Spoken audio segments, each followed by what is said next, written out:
Assalamualaikum warahmatullahi wabarakatuh. Shalom, Om Swastiastu, Namo Buddhaya, dan salam sejahtera untuk kita semua. Kembali lagi ke channel Chandrika Rat TV.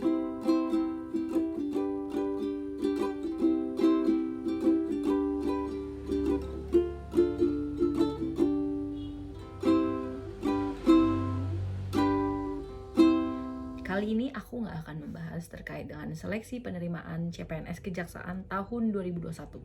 Aku akan lebih membahas terkait pasca diterimanya teman-teman di kejaksaan. Apa yang harus dilakukan? Ini suatu hal yang sebenarnya penting nggak penting? Penting karena banyak dari kita yang diterima di kejaksaan itu belum memiliki pengalaman untuk bekerja di pemerintahan yang notabene-nya birokrasinya itu lumayan banyak. Sedangkan nggak penting karena sebenarnya setiap orang itu pasti punya prosesnya masing-masing. Video ini aku buat untuk mempermudah teman-teman, misalkan nggak tahu apa yang harus dilakukan. Kayak aku baru lulus cuman beberapa bulan pernah bekerja sebagai jurnalis, lalu langsung terjun di dunia pemerintahan, dan aku benar-benar nggak tahu apa yang harus aku lakukan. Jadi mungkin video ini akan membantu beberapa orang untuk punya sedikit bayangan untuk teman-teman yang mungkin bukan dari background hukum. Kalau teman-teman mau tahu, sebenarnya aku pun yang dari sarjana hukum itu butuh waktu kira-kira 6 bulan untuk bisa paham administrasi di bidang pidana umum, karena menurutku ya bidang yang paling sibuk di satkerku itu adalah bidang pidana umum. Hal pertama yang perlu teman-teman perhatikan setelah menjadi CPNS di Kejaksaan Republik Indonesia adalah kalian harus tahu posisi dulu. Kalian harus tahu kalian mendaftar sebagai jabatan apa, pangkat kalian apa, golongan kalian apa. Jadi kalian tidak overlapping, juga tidak diperlakukan dengan seenaknya dengan orang-orang di sekitar. Perlu teman-teman ketahui, kejaksaan itu adalah instansi semi militer yang sistemnya itu sistem komando. Jadi kalian harus ibarat kata hormatlah sama atasan. Harus mengikuti apa perintah atasan seperti itu, walaupun juga nggak bisa dipersamakan dengan TNI dan kepolisian yang notabene-nya benar-benar militer banget gitulah. Misalkan aku mendaftar di dalam jabatan jaksa ahli pertama atau analis penuntutan atau ahli pertama jaksa, sama aja. Nah, statusku itu kan sebagai calon jaksa. Golonganku adalah golongan 3A.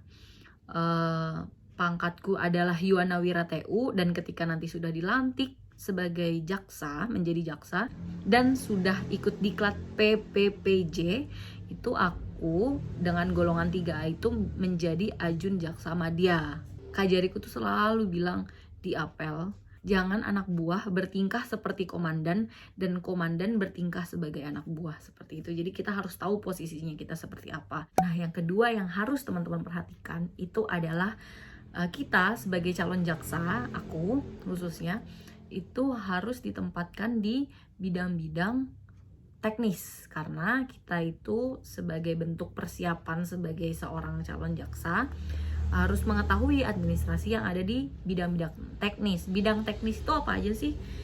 Itu ada bidang pidana umum, itu yang menurutku di satkerku tuh paling ribet, paling banyak kerjaan lah ibarat kata, paling rame.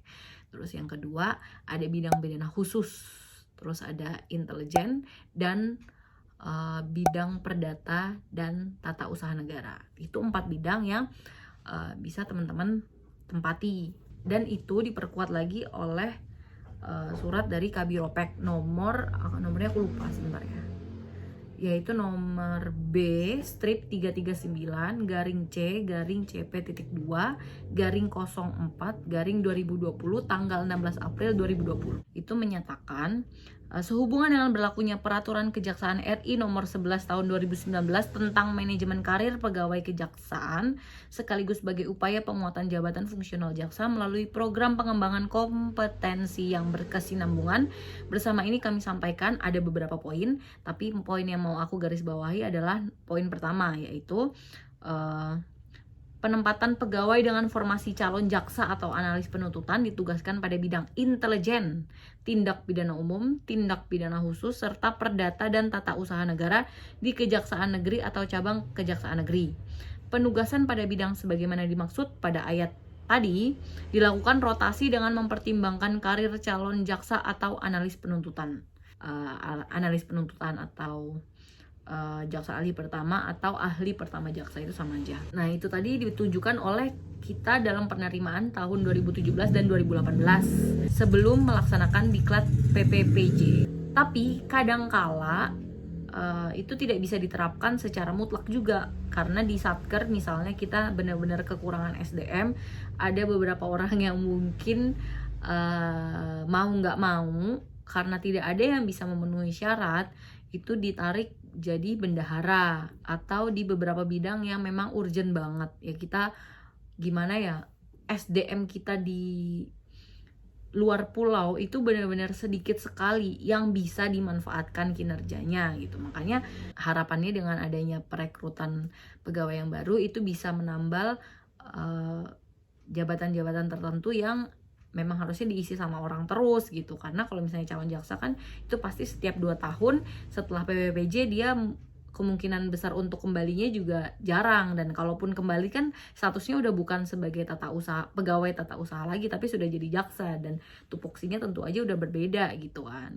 Hal ketiga yang harus teman-teman pahami adalah apa sebenarnya tupoksi kita sebagai calon jaksa, pengawal tahanan, dan lain sebagainya. Apa sebenarnya tugas kita? Pasti bingung juga kan? Nah, awalnya aku juga bingung, tapi kemudian aku lihat lagi jabatanku itu sebagai apa. Aku nih calon jaksa, tapi aku nih Yuwanawira TU, bukan Ajun Jaksa Madya. Jadi yang sesuai dengan sprint dari Kajari di bidang-bidang tertentu itu tadi, ya tugasku adalah fokus ke administrasinya gitu. Tapi di luar itu aku juga punya tuntutan sebagai calon jaksa harus mempersiapkan diriku gitu kan. Jadi sesekali dulu sih aku sering banget minta ke jaksa senior untuk diberikan berkas buat belajar gitu. Itu di luar jam kantor, tapi jadi di pagi harinya sampai jam kantor itu aku mengerjakan tugas administrasi, dan di luar jam itu aku mengerjakan berkas jaksa. Memang sih jadinya ambigu, jadi kayak pusing gitu harus melakukan apa gitu, saking banyaknya yang harus dipegang. Itu juga karena SDM kita sedikit, dan kita juga nggak bisa benar-benar nuntut harus aku maunya cuman kerjain doang, aku maunya cuman kerjain ini doang. Itu aku paling benci banget orangnya seperti itu, memilih tugas. Karena sebenarnya intinya adalah gimana caranya biar proses di kantor itu, penanganan perkara menjadi lancar gitu. Kalau kita selalu milih-milih tugas, ya bakal susah gitu. Kalau bukan kita yang kerja, siapa lagi gitu kan. Jadi harusnya pikiran kita. Jadi kadang tuh aku selain ngerjain administrasi, berkas jaksa, aku juga ditugaskan pernah untuk melakukan pengawalan tahanan gitu. Jadi aku benar-benar antar jemput tahanan gitu. Karena pada saat itu tuh nggak ada lagi yang bisa diandelin kecuali aku gitu. Sebenarnya ada honor, tapi kan tidak bisa dimintakan pertanggungjawaban secara mendalam gitu karena kita PNS. Ya jadi kitalah yang dituntut untuk melakukan kewajiban itu gitu, walaupun dalam pelaksanaannya ya tidak seberat itu juga gitu, cuman pertanggungjawabannya yang berat kalau ada apa-apa kayak gitu. Terus di Pitsus ini aku dipegangin pencairan benda, jadi kayak bendahara bidang, aku yang megang uang pencairan dan aku yang mengelola uang tersebut atas perintah dari Kasih. Jadi terkait mau mencairkan berapa, anggaran ini untuk apa itu aku yang ditugaskan, tapi dengan beberapa pertimbangan dari Kasih juga. Jadi nggak seenaknya temen aku yang disuruh megang terus ya udah aku pakai aja sendiri uangnya gitu, nggak bisa juga kayak gitu. Nah, berkas jaksa ini berkas apa sih yang dimaksud? Banyak banget. Kalau misalnya di bidang pidum itu dulu aku nyoba pertama P24 checklist itu aku yang kerjakan.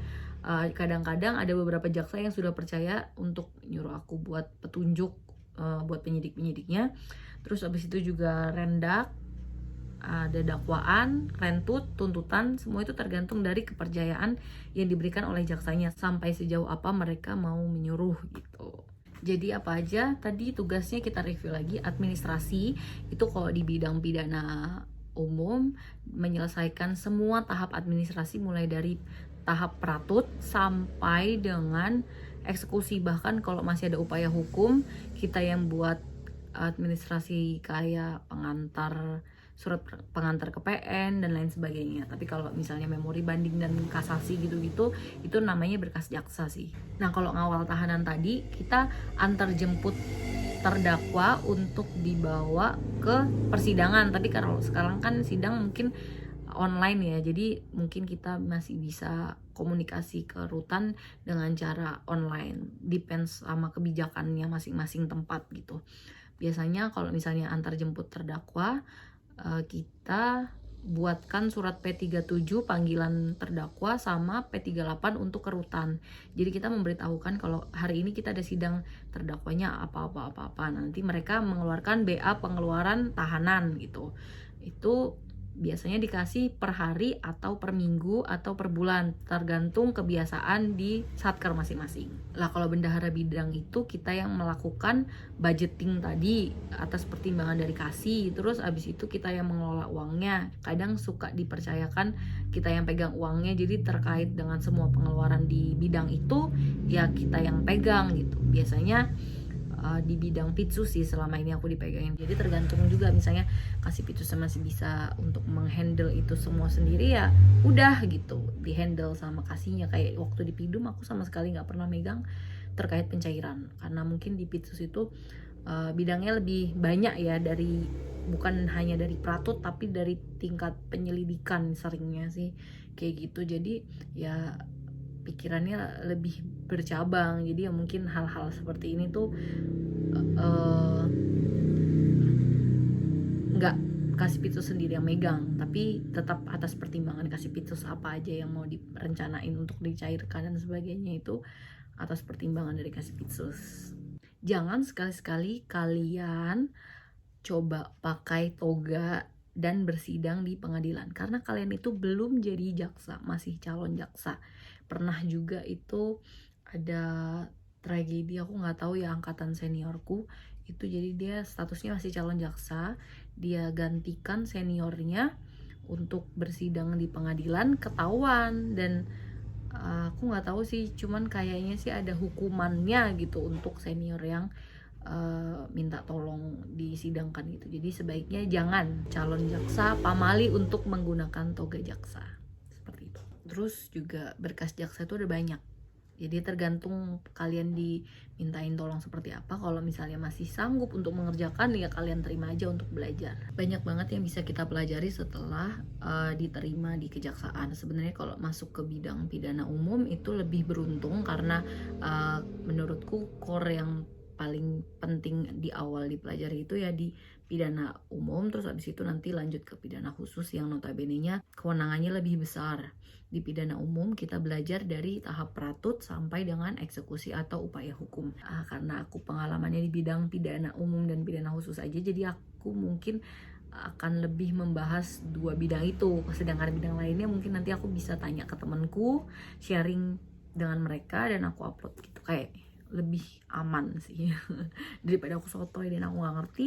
Pidana umum itu sebenarnya tempat yang bagus untuk pertama kali belajar. Jadi kalau kalian dipindahkan ke bidang pidana umum dengan sprint Kajari, beruntunglah kalian. Walaupun sibuk, kalian suatu saat akan terbiasa dengan kesibukan itu. Karena menurut aku bidang pidana umum itu sistematis banget, dan kalau kalian sudah jam pulangnya jam 4, ya udah pulang jam 4 bisa gitu. Ada berkas dari Polres datang ke sini, itu masuk ke tahap pratut sampai ada tahap 2 pelimpahan terdakwa dan tersangka dan barang bukti ke kejaksaan, itu udah masuk tahap penuntutan, terus dilimpahkan ke pengadilan untuk dilakukan persidangan, terus keluar putusan. Dan penetapan, tentunya penetapan kita melaksanakannya dan dijawab dengan BA 15 sama kita, BA pelaksanaan penetapan. Terus ada eksekusi, tergantung nanti kalau misalnya antara JPU ataupun terdakwa nggak ada yang banding, ya berarti kan inkrah dan harus segera dieksekusi, karena kita juga selain sebagai penuntut umum sebagai eksekutor. Di pidana khusus kewenangan kita lebih banyak lagi, karena selain berkas dari instansi lain, kita juga bisa melaksanakan penyelidikan. Itu kita temukan ada suatu kejanggalan, misalnya kasus korupsi, kita lakukan penyelidikan sampai nanti misalnya ditutup, ya ditutup, dilanjut ke penyidikan, ya penyidikan, seperti itu, untuk mencari tindak pidana. Ya bener nggak nih ada gitu. Ada juga berkas limpahan dari Intel. Yang jelas di pidana khusus kita bisa melakukan dari tingkat penyelidikan. Lalu kemudian ditemukan adanya tindak pidana, naik ke penyidikan. Di penyidikan naik ke peratut. Setelah di peratut naik ke penuntutan, terus naik ke penuntutan, selesai sidang kita lakukan eksekusi ataupun ada upaya hukum misalnya kayak gitu. Di Pitsus itu lebih butuh extra effort karena bingung kan, kalau misalnya di Pidum itu kan kita sudah tahu penyidiknya itu siapa dari instansi lain, jadi agak rancu ketika Kasih Pitsus harus menyerahkan lagi ke Kajari, terus Kajari menyerahkan lagi ke Kasih Pitsus untuk dilaksanakan peratut gitu. Jadi seperti dari instansi lain, tapi kita sendiri yang membuat. Kadang tuh dokumen itu banyak yang keliru, ada yang segala macam, jadi butuh konsentrasi yang ekstra di Pitsus itu, karena kan mulai dari penyelidikan tadi.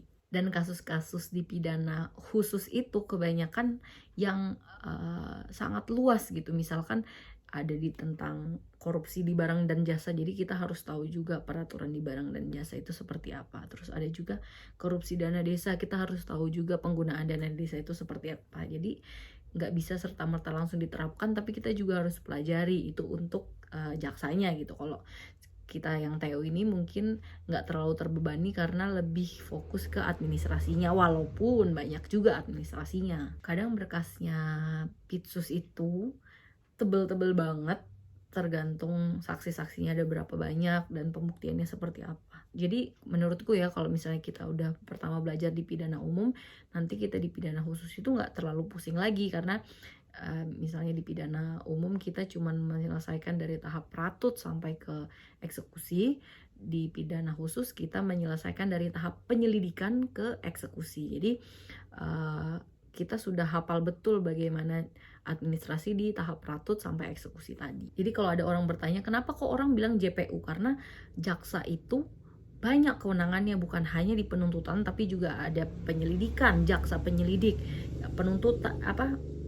penyidikan, jaksa penyidik, terus di penuntutan jaksa penuntut umum. Jadi kewenangannya itu ada banyak, dan misalnya di tahap eksekusi jadi eksekutor gitu. Mungkin segitu dulu informasi dari aku untuk alur pidana umum itu seperti apa, administrasinya. Mungkin aku nggak bisa paparkan secara gamblang di sini karena itu kan berkaitan sama dokumen instansi. Kalau misalnya ada teman-teman yang sekiranya pengen tahu, bisa tuliskan di komen emailnya, terus kasih tahu juga dari Kejari mana. Aku bisa mungkin kirimkan catatan yang aku buat sendiri ke teman-teman buat belajar.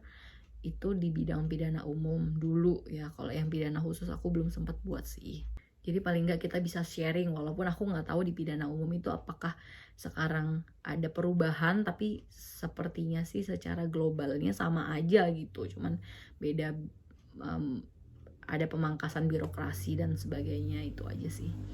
Oke, segitu dulu dari aku, semoga membantu. Semangat berjuang buat teman-teman semuanya. Salam semangat pagi kejaksaan.